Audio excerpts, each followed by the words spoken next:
సమిష్టి దేశం ఆ సనాతనం తన పునాదిలోనే సంకరమవుతుంటే, నా అభ్యుదయానికి సభ్య సమాజమే సమాధి కడుతుంటే, తరతరాల హాస్యం తెంచుకున్న ఈ స్వరాజ్య దేశంలో యువతరాలు దీక్షకు పరుగులు తగున.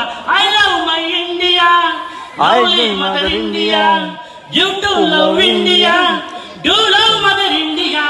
పరాయి దేశంలో కిరాయి కోసమని స్వదేశ జ్ఞానం సమాధి కడుతుంటే, ఆ కూలి డబ్బు డాలర్లలో సుఖ జీవనం ఉందంటే, ఆ పాలి కాపులే పాలి శత్రువై తిరిగి వెళ్ళమంటే, కడుపు తీపికే కన్నీళ్ళలోనని అది కన్న తండ్రికే మూగ వేదనై, ఆ నారు పోసి నీరెట్టినోళ్లకు ఫలితం ఏముంది ఈ పుణ్యభూమిలో?